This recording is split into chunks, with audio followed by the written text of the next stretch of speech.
네, 이번 랩미팅에서 발표한 논문은 Wonderworld Interactive 3D Scene Generation from a Single Image라는 논문으로 PVPR 2025에 소개된 논문입니다.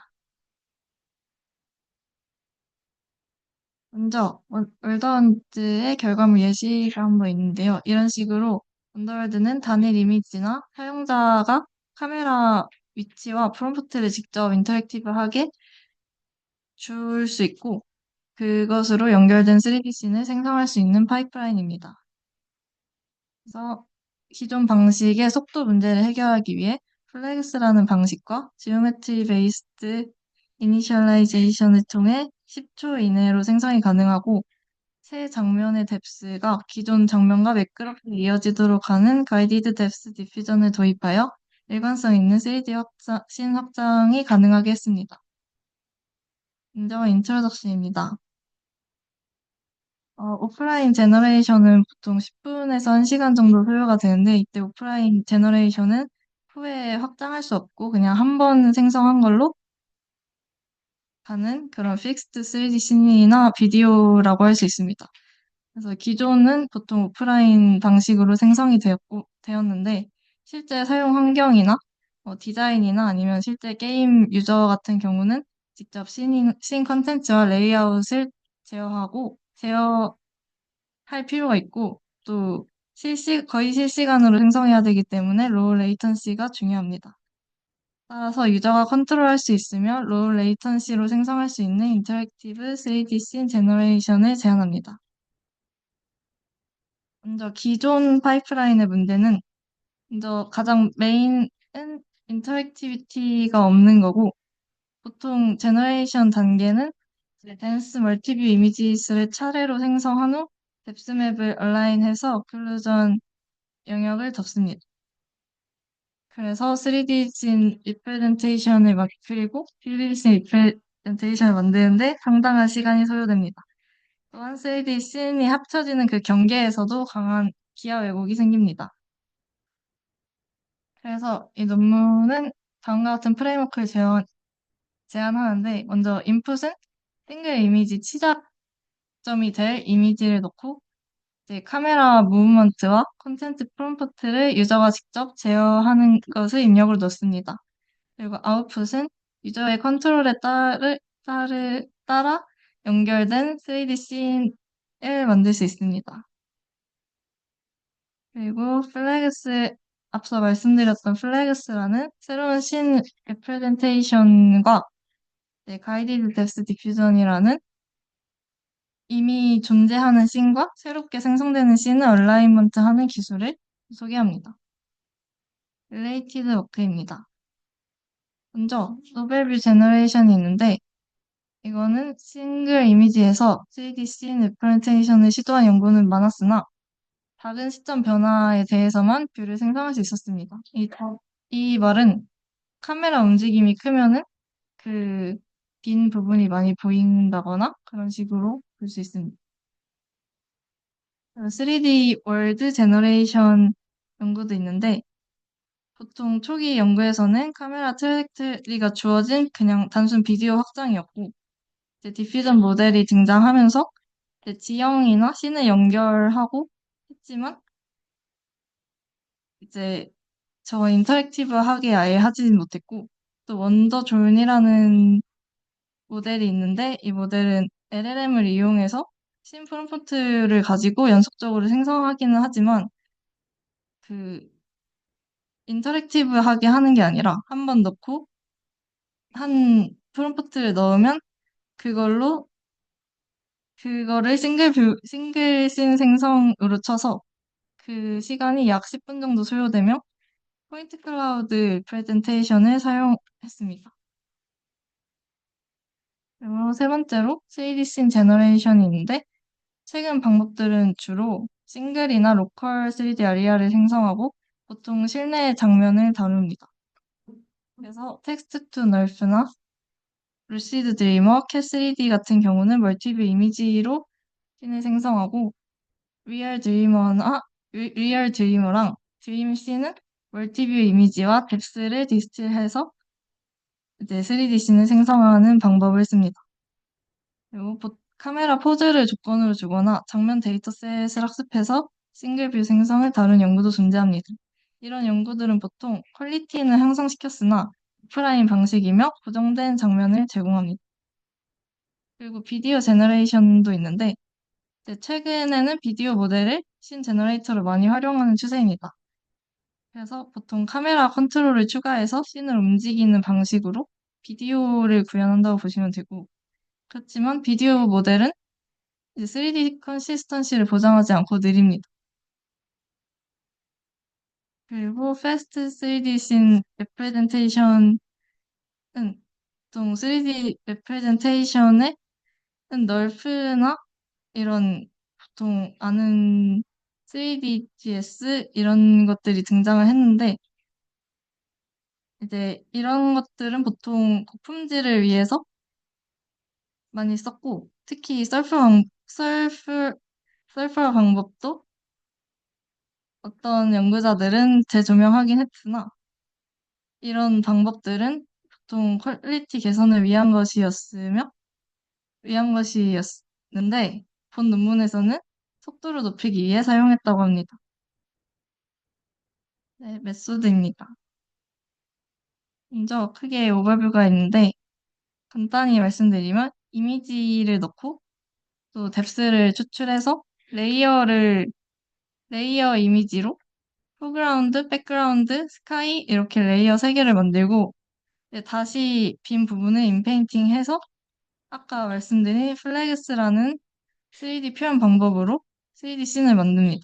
그리고 저거는 첫 번째 씬을 만들 때의 방법이고 이제 그 다음부터는 기존 씬을 다시 렌더링 해와서 그거를 아웃페인팅 한다고 보시면 됩니다.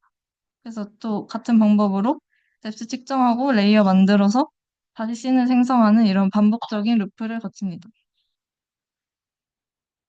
그래서 그런데 새로운 씬은 존재하는 씬을 확장시킨 거거나 아니면 나중에 연결된 독립된 씬일 수도 있습니다. 그래서 이제 챌린지는 먼저 속도가 제일 중요한데 보통은 덴스 멀티뷰 생성이나 널프, 메쉬, 가우시안 스플래팅을 썼었는데 이거 대신 패스트 레이어드 가우시안 서페스라는 것을 제안합니다. 그래서 덴스뷰를 순차적으로 생성할 필요가 어, 없어서 지오메트리 기반 레이어를 생성하고 어클루전 영역은 레이어 단위로 인페인트합니다. 또 플렉스로 빠른 최적화를 해서 각 레이어를 1초 미만으로 최적화할 수 있습니다. 그리고 기하 왜곡이 있는데 이거는 어, 지오메트리를 생성하기 위해서 가이디드 뎁스 디퓨전 활용을 제한합니다. 뒤에서 자세히 설명드리겠습니다. 먼저 그 새롭게 제안한 3D 표현 방식인 플렉스인데 여기서 쓰이는 설퍼라는 것이 뭔가 하고 잠깐 보면은 원래 3D 가우시안은 뭔가 입체적인 원의 형태였는데 이제 설퍼는 그거를 좀 납작하게 누른 느낌 정도로만 일단 알고 가시면 될 것 같습니다. 그래서 먼저 데피니션을 해보자면 각 C는 3개의 레디언스 필드 레이어스로 표현합니다. 하나의 C는 폴그라운드 레이어, 백그라운드 레이어, 스카이 레이어 이렇게 3개로 구성되고 또 가우시안이랑 거의 비슷하게 표현할 수 있습니다. 그리고 또 가우시안 커널을 거의 그대로 사용하며 이 형태를 정의하는 시그마에서 스케일 SZ를 줘야 하는 부분에 엄청나게 작은 설퍼라는 아까 그 납작하게 만드는 그 두께 엄청나게 작은 수를 Z 좌표로 줍니다. 그래서 각 레이어는 개별적으로 생성되며 렌더링 시 3가지 레이어를 합쳐서 보여줍니다. 그래서 아래와 같이 다 합쳤다라는 표시 정도로 보시면 되고 그래서 플렉스는 Z축을 아주 작은 수로 줄이고 뷰 디펜던트 컬러를 제거한 가우시안 커널이라고 보시면 됩니다. 3DGS와 같은 미분 가능한 렌더링 파이프라인을 사용할 수 있습니다. 싱글 뷰 레이어 제너레이션을 설명드리겠습니다. 먼저 LLM을 활용해서 먼저 씬 이미지를 만들기 위해서 텍스트를 텍스트로 이미지를 만드는 이제 텍스트 투 이미지 모델을 사용한다고 보시면 되는데 거기서 다양하고 풍부한 콘텐츠를 생성하기 위해서 LLM을 이용해서 이제 사용자가 입력한 씬 프롬프트를 좀 다듬어 줍니다. 그래서 보통 이제 첫 장면이 대학 장면이었다 치면은 옆에는 이제 유니버시티 패스웨이 이런 식으로 치면은 애들이 이제 자기들이 가지고 있는 지식 프롬프트를 프롬프트를 섞어서 좀 더 기존의 것과 동일한 스타일로 만들어줍니다. 그리고 생성된 이미지에서 어클루전 영역을 드러내고 이제 그 부분을 채우기 위해서 싱글 뷰 레이어 제너레이션 방법을 도입하는데 이제 씬 이미지가 주어지면은 새 레이어 이미지를 생성합니다. 그리고 바이너리 마스크로 밸리드 픽셀을 나타냅니다. 음, 어. 먼저 foreground 레이어는 뎁스 엣지와 오브젝트 세그먼테이션을 이용하여서 그 레이어를 찾아내는데 추정된 뎁스 맵이 주어지면 뎁스 엣지 마스크를 개선합니다. 그리고 이제 프리트레인된 세그먼테이션 모델로 오브젝트 마스크를 생성하고 결국 foreground 마스크라는 거는 뎁스 엣지와 겹치는 오브젝트 마스크 부분이라고 보시면 됩니다.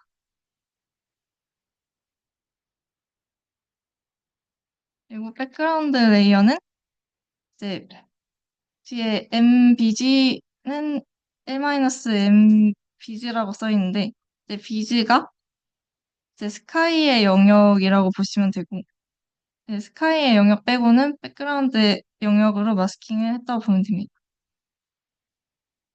그래서 그 백그라운드 이미지는 이제 포그라운드에 가려진 부분은 저희가 만들어야 되잖아요. 그래서 인페인트 모델에 그 마스크를 주고 주서 만들게 시키는데 이제 백그라운드 부분만 시킬 수 있게 백그라운드 마스크랑 같이 엘리멘트 와이즈 법을 해주는 걸 볼 수 있습니다. 그래서 스카이 레이어는 일단 구조는 돔 형태로 생성이 되는데 이제 스카이 있는 부분에 1로 설정이 된다고 보시면 되고 아까처럼 이제 그 외의 부분 그 스카이 앞에 백그라운드가 덮어버린 부분 이런 부분들을 생성하기 위해 인페인트 모델을 사용합니다. 그래서 그리고 지오메트리 베이스드 이니셜라이제이션이 있는데 기존 방법들은 적절한 지오메트리와 어피어런스를 표현하기 위해서 옵티마이제이션을 해야 되는데 오랜 시간이 소요됩니다. 그래서 이 논문에서는 씬의 지오메트리를 처음부터 최적화하는 게 아니라 좋은 초기 값을 설정하는 것을 제안합니다. 그래서 개념적으로 이것이 파인 튜닝에 처음에 값이 정해져 있으니까 파인 튜닝에 가까워져서 이전 방법들보다 시간이 훨씬 적게 소요된다고 합니다. 그래서 먼저 핵심 설계로 픽셀 얼라인드 제너레이션인데 일단 픽셀에 맞춰서 정렬된 기하 정보라고 일단 하면은 셀프의 개수는 해당 레이어의 마스크에서의 밸리드 픽셀 수와 동일합니다. 그러니까 마스크가 1인 수랑 그 셀프의 개수랑 동일하다고 보시면 됩니다. 그래서 셀프의 색은 해당 픽셀의 RGB 값으로 초기화가 되고 또 셀프의 위치는 대응되는 밸리드 픽셀로 초기화가 됩니다. 또 셀프 레프레젠테이션인데 방향과 스케일 초기화를 위해서 잘 정의된 노멀을 이제 사전학습 모델이 또 제공합니다. 그래서 셀프의 노멀 방향은 이제 Q라는 곳에서 저렇게 세 가지로 정의할 수 있는데 방향을 이제 앞면이 아까 전에 그 두께를 적게 준 게 Z축이었거든요. 그래서 그 부분에 법선, 법선을 앞면으로 설정하여서 그, 하, 그 바깥쪽에 앞면이 올 수 있도록 이런 식으로 만들어주고 나머지도 같이 그냥 방향을 주는 정도, 축을 주는 정도로 일단 보시면 됩니다. 그리고 스케일의 초기값을 찾아야 되는데 스케일도 적절한 초기값을 찾으려면 두 가지를 고려해야 되는데요. 일단 지나치게 작으면 시점이 약간만 달라져도 홀이 발생하고 과도하게 크면 썰풀이 많이 겹쳐서 최적화가 느려진다고 합니다. 그래서 이미지의 한 픽셀 크기를 1이라고 하면 썰풀의 공간 샘플링 간격은 tn과 같고 이때 이때 세타는 썰풀의 법선 n과 이미지 평면 법선 사이의 각도라고 하는데 이게 그 쉽게 이해해보면 그림 왼쪽처럼 똑바로 서 있을 때는 더 많은 면적을 차지하는데 이제 오른쪽처럼 누워 있으면 더 적은 영역을 차지해서 그 누워 있는 거에 스케일을 크게 해줘야 된다고 합니다. 그래서 그런 식으로 그 스케일을 조정해주고요. 뒤에는 이제 저런 샘플링 이론이 있는데 저렇게 저 2분의 tn분의 1로 보통 맞춰야 된다고 합니다. 그래서 그 밴드들을 이제 간격으로 보고 대입해서 SX와 SY로 스케일을 구합니다. 이렇게 초기화, 이렇게 초기화된 서페스는 보이는 평면을 매끄럽게 채우면서도 지나치게 겹치지 않게 생성이 됩니다. 하지만 가우시안 테일 때문에 화면에서 약간의 오버래핑이 존재한다고 합니다. 따라서 오퍼시티를 0.1로 초기화해서 충분한 그라디언트를 확보했다고 합니다.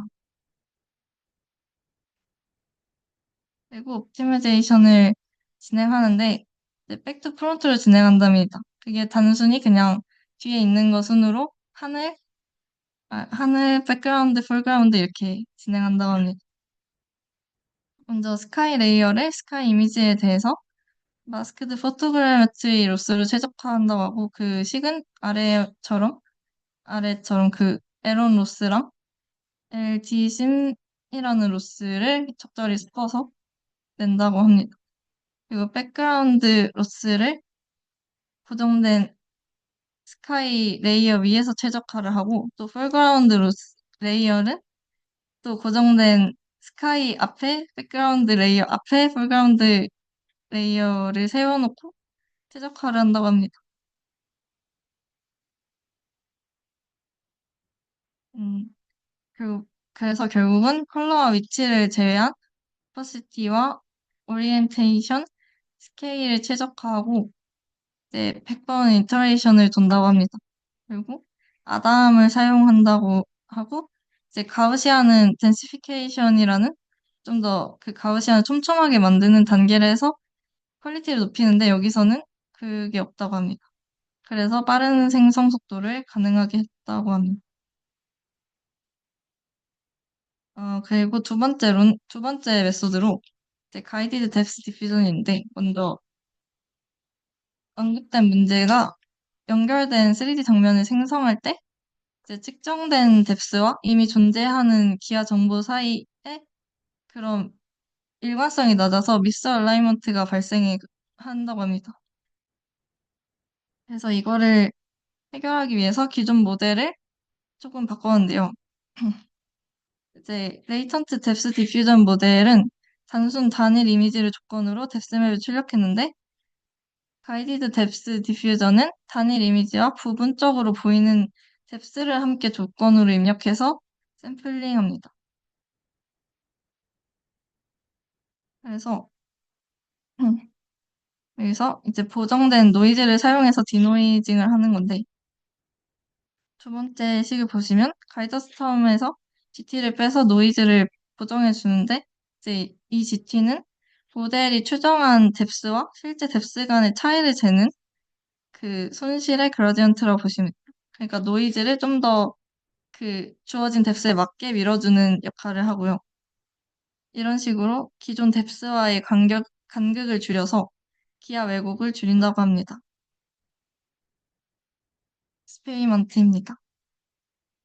먼저 베이스라인으로는 인터랙티브 3D 씬 제너레이션 이전에 없었기 때문에 아래 세 가지를 대표로 비교를 했는데 먼저 원저존이라는 연속되는 3D 씬 제너레이션과 루시드 드리머라는 일반적인 씬 제너레이션과 텍스트 투 룸이라는 인도어 씬 제너레이션 모델을 비교했습니다. 테스트는 리얼과 신서틱 이미지 4개로 진행을 했는데 시티, 캠퍼스, 네이처, 판타지 장면이라고 하고 각 예제당 7개의 씬 생성을 했다고 합니다. 그래서 평가 지표로는 생성 시간과 퀄리티를 봅니다.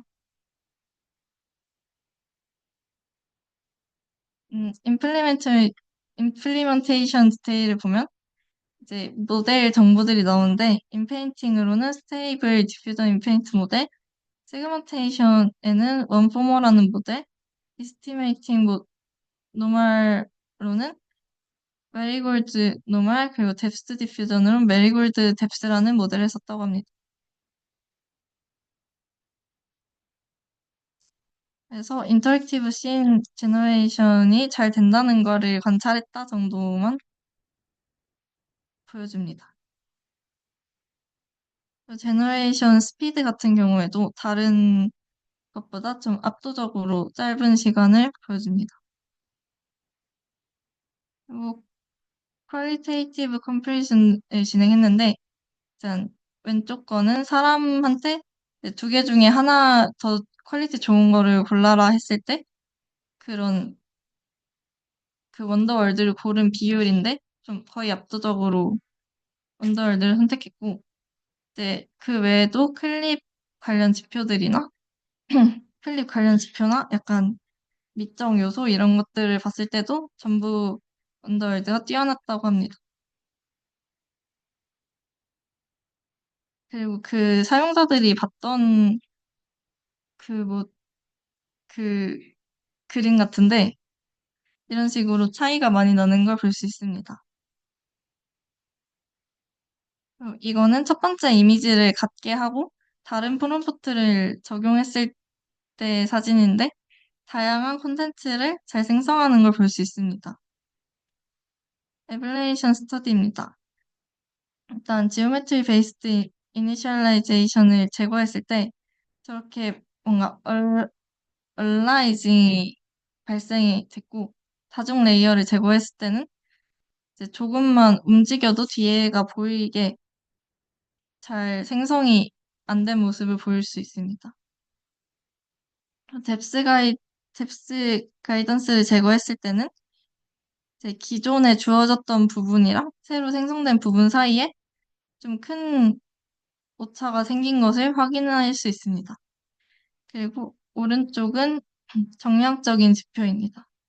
여기서도 보통 우수한 성적을 보입니다. 컨클루전입니다.